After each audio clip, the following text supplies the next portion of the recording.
Good morning, everybody. Welcome to another Daily Market Report brought to you by Mike Bjork. Today is Thursday, September 19th, day after the Fed meeting. Hey, we got a couple economic items on the calendar, so we'll start off with the weekly jobless claims.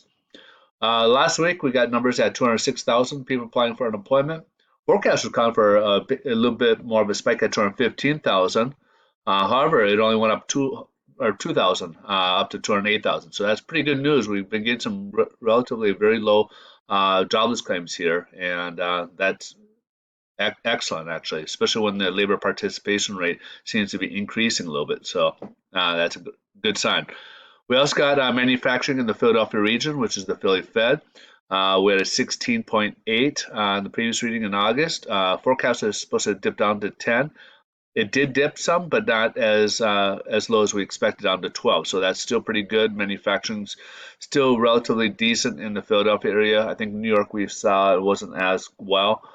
Um, and then we go to existing home sales for the month of August. So in July, it went from 5.42 million. Projections were calling for a decrease at 5.39, and it actually went up to 5.49. So that's actually a great sign. This is the best we've seen since March of last year. So these are annualized units, and these are doing pretty quite healthy right now. This is kind of a good sign for the economy that things are moving on.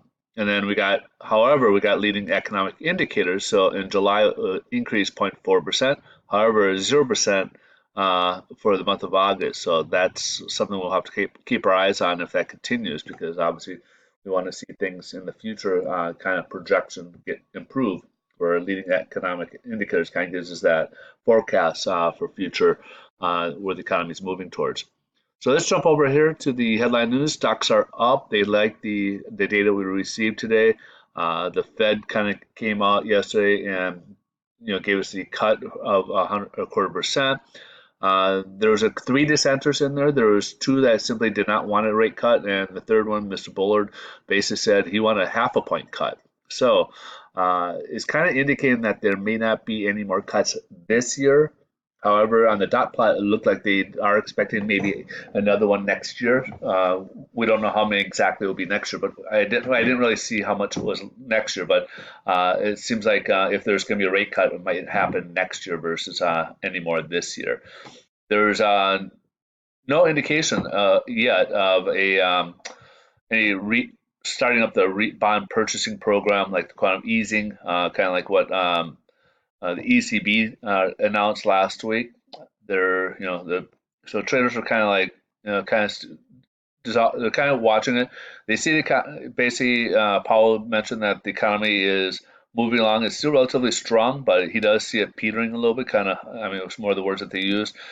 Kind of slowing down a little bit. Inflation still seems to be check. He is heavily relying more on PCE versus any of the CPI. As we've seen, CPI is over 2%, and PCE is like 1.8%, and that's below the 2% target. He didn't see any issues with inflation, which kind of helped us a little bit, but so we'll just kind of jump ahead here to the bond market. So yesterday we were way up. We actually were at 30 basis points. We were touching on the 50-day moving average. We basically almost was unchanged yesterday. So I think we closed up maybe 6 basis points, and right now we're currently up about another 6 basis points and kind of reaching up towards this 50-day moving average. So unfortunately, it did stop us yesterday, and we'll see where things go today. But this is where things lie so far. We didn't.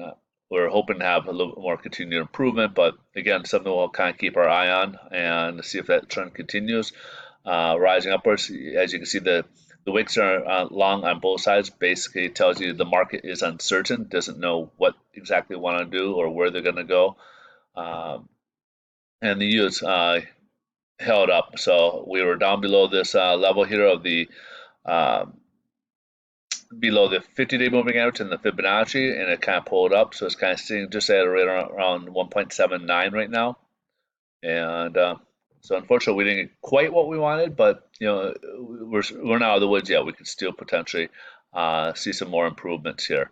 But hold tight. Rates are about the same as what we had yesterday morning. Again, we're only up 6 basis points as it was only up 6 basis points yesterday. So not quite enough of a push to get that improved pricing. All right, folks, that's pretty much a wrap. But if you guys are in California looking to buy a refinance, please reach out. I'd love to be able to help you guys out. I am changed companies, and I am now with Pinnacle Home Loans. We offer a wide variety of loan programs and offer a lot of great solutions for yourself. Please the best way to reach me is either DM me or direct message or email me. All right, you guys have a great rest of your day. We'll look forward to see you guys tomorrow. Thanks for watching. Bye bye.